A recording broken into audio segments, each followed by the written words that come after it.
everyone. Thanks so much for joining us today for episode 4 of season 2 of Revise and Resubmit.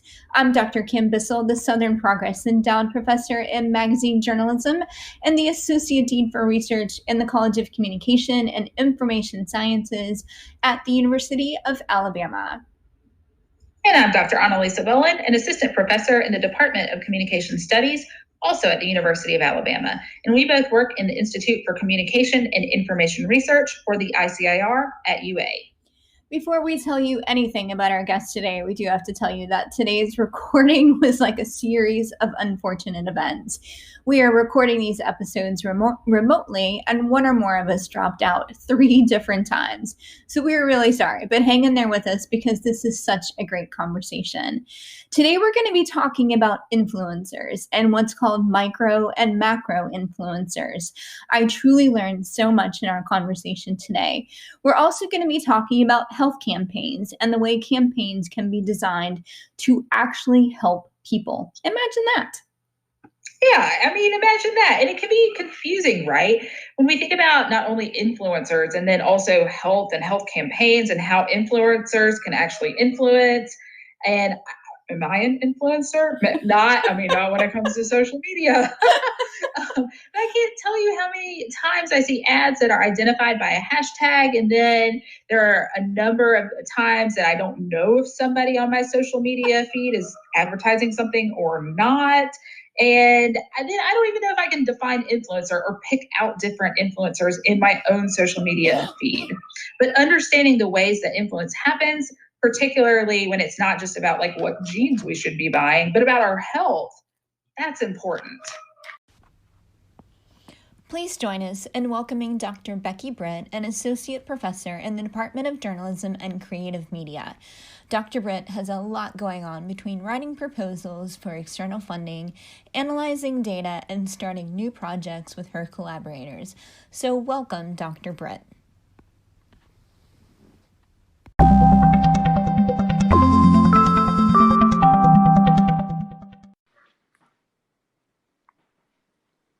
Thanks so much for joining us today, Becky. Thank you for having me. So, Becky, I'm going to have to fess up here and admit to just a little bit of social media stalking of you. But truth be told, your cat is so cute. So I think that stalking is justified. But I did see on one of your posts that you have trained your cat to high five and to sit. And I'm kind of struggling to get my dog to do that. So what's the secret? So I started giving her some treats, and each time I would give her treats, I started lifting her paw up, and I would say high five, and I would give her a treat as I did it. And then each time I started lifting it, and then I'd let go, high five, and I'd give her ridiculous amounts of praise to make her feel really, really good. And I just started doing this about a week ago, and I took a video of it too. Like, I had my husband take a recording, so I have video proof, because my brother didn't believe me when I told him I did this. So I've got videos of her actually sitting and doing this cute little high five. She doesn't raise her paw very high, but she can do it. Oh, it's my really goodness. cute. That is amazing. So if you want to see it, I can send it because it's super cute. The answer is yes. For sure. So she's staring at me right now. Well, we were because I keep saying it. Going to ask, how is she doing with the Zoom meetings, and how many appearances have she made? Oh, she makes a lot of appearances. Yeah, she, especially in my doctoral seminar, it ends right before her dinner time at 5, and so at the end of that class, it ends around 4:30. She gets really antsy, so she jumps up and she meows, and she.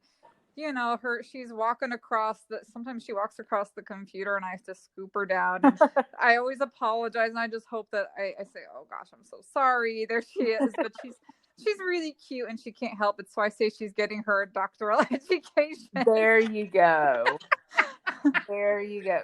I don't know how to do this study, and we'll get into your research, but that just reminded me, I think that whenever I see a puppy or a kitten, or not probably a lizard, on a Zoom call, like I automatically am like, oh, And I feel like, I think my blood pressure goes down. Yes. And, so maybe there's something there that maybe like statistics, we can teach that better if we just have animals in the background. I know. I think she's going to struggle when I'm face to face again and she's like at home, because I think she loves all the extra attention and all of that. That's been really nice. And I think she does make things calmer and happier, and she's so sweet. So yeah, I agree with you fully. All right, Becky, can you tell our listeners just briefly about who you are and where you are from? Yeah, so I'm Dr. Rebecca Britt. I usually just go by Becky. I'm originally from Ohio. And I guess just in terms of my research, just really briefly, I study health communication, and I really focus on health discourse, as well as sort of the structure of the dynamics of structure and temporal features in communication, whether that's through large data sets or online communities. I also address health disparities, typically looking at health campaigns and interventions.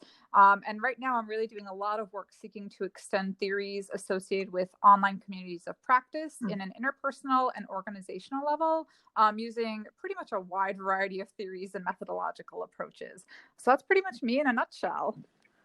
Okay, well, there's so much to dive into here. So, being that you're a professor of journalism and creative media, hopefully this question won't be as difficult as it's been for some of our guests. Could you give us a headline from one of your more interesting findings? Sure. So here's one I think I can think of. Mega versus micro beauty and fashion influencer Twitter networks. They're not as distinct as we might think. Oh, wow, that's great. And I know that, when I said that, I'm realizing that doesn't sound health related, and it's not, but I have a point later as to how that might connect. Well, tell us. So I'll talk a little bit about the findings of what that study is really briefly, and then how I see that being an extension of my health communication research. So that study really was one where I led looking at micro influencer versus mega influencer beauty and fashion Twitter networks. There's this kind of emerging idea that micro influencers are sort of going to come in and overtake these mega influencers, those that have 500,000 plus to 1 million followers, because these micro influencers who have maybe a couple thousand followers at most have these smaller, more intimate connections with their followers, that they're going to become more influential. And so in this study, we compared a network of micro and mega influencers, but one of the more interesting findings I think we saw was that the tweet content for micro influencers didn't show any substantial difference in their affective language differences. And there's many more findings to really delve into, although the tweets that mentioned mega influencers featured substantially greater affective contents. And so mega influencers, really what they have is this long history of trust and ongoing interactions with their followers. But the micro influencers, what they have is they tend to play a more central role in their own reply networks, these sort of intimate connections they have, which that is an important finding. It does sort of go along with this emerging idea that they are important, and that they really engage in these sort of two-way dialogue via their replies. But I don't think they're necessarily these, really as distinct of these groups as some of these news articles are suggesting that they are.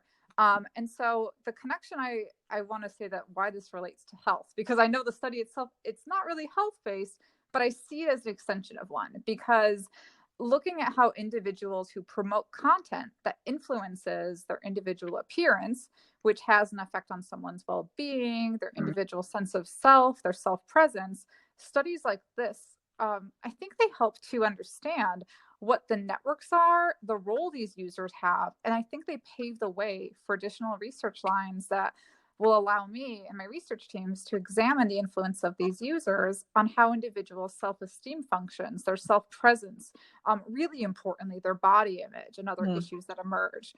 And that's one area that I'm starting to look at this year in my research, looking at online communities and the role that the potential influence that these influencers have, and as a result. And so this study sort of paves the way for me to start to do that. And so I think that that's why studies like this are somewhat important, is that they sort of set that stage.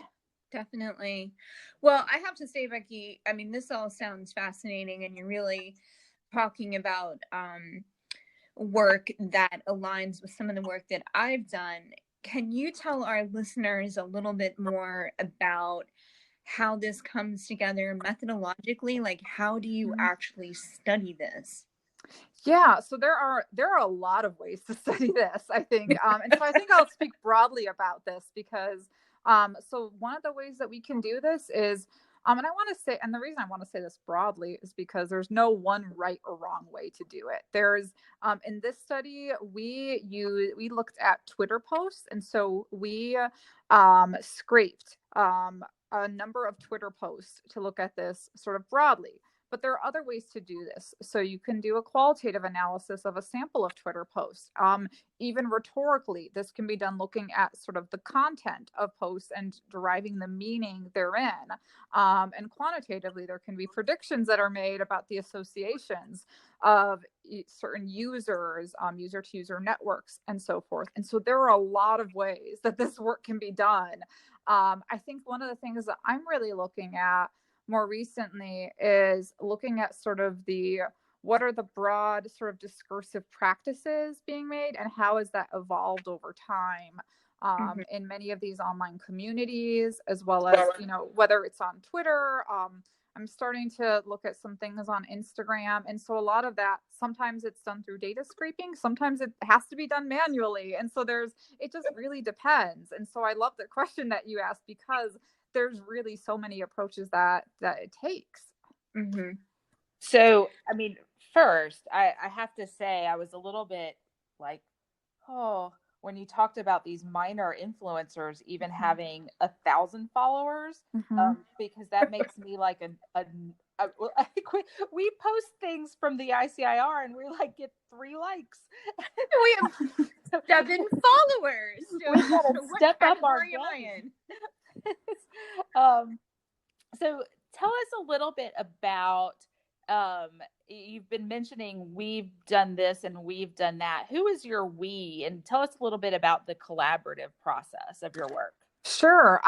So a lot of what I do is collaborative research in general. In fact, as I realized as I was speaking, I keep saying we, but I've got a lot of research teams that I work with, because I often say that I'm good at a couple of things and I'm really bad at a lot. And so maybe I shouldn't say that, but I want to be honest, because I think that for my work, I can't think of, as I was thinking about this, I can't think of a single project I have that's solo authored. I think that my work is best when it's collaborative, because I love bringing in the perspectives of others. And so much of the work I do is collaborative in nature. I collaborate with anyone and everyone who is interested in a project, or if they have something to contribute, whether it's an idea or a certain skill set or an interest. And so I've got teams that include faculty from Dr. Van Dyke and I, for instance, have a team with faculty here in the college, engineering, computer science. So we've got one team,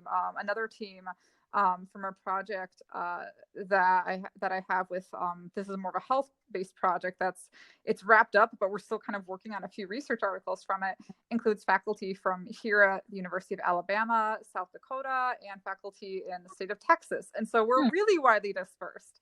And so those teams, I think, and then I've got some collaborators in Japan, and I've got a collaborator I meet with weekly in the UK. And so those are all really important to me, to have those connections and to work with folks that contribute in really meaningful ways. For the project I just mentioned, that was a project that I worked on and primarily with Dr. Jamison Hayes, Dr. Brian Britt, and Hassan Park, a doctoral student. And so they all contributed something really uniquely to that process. And so having all those projects be collaborative is great, because everyone has sort of a role and a unique skill they contribute to it. And I just love that. It just makes the work exciting. It keeps me on my toes.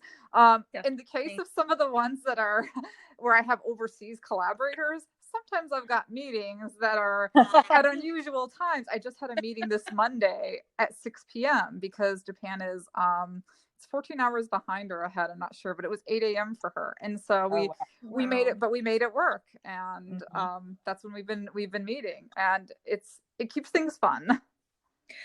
So Becky, one of the criticisms we often hear in academia is that we sit here in our ivory tower and we publish our research in academic journals or we write books, but it doesn't really help people. Can you talk a little bit about the application of some of your own work? Absolutely. So actually the team that I mentioned that has faculty at UA, South Dakota, and Texas, that project that we had worked on was a social media campaign that promoted living kidney donation and transplantation among Native American communities. And that project involved stakeholders, hospitals, as well as tribal communities from those regions and areas. And so that was a very direct application of that campaign. And I led the campaign effort. Everyone else, had other roles, whether it was doing some qualitative work or there was training for interviews that were conducted. So there were a lot of distinct roles there. One of the really cool things about that project was that we presented that work at public conferences that were open to the public, at Native American sort of summits. That was where we were able to present white papers and deliverables where it wasn't in this traditional academic setting, but where the results were disseminated in sort of a public venue. And so those results were put into practice, and where we also met with tribal councils to ensure that not only were their needs being met, which that was part of this sort of community-based participatory approach that we took, but to ensure that the results of that were being sort of communicated clearly and disseminated along the way. So I would say that's one example, but also delivering white papers and presenting outside of the academic sphere and the ivory tower, as I think you put really well.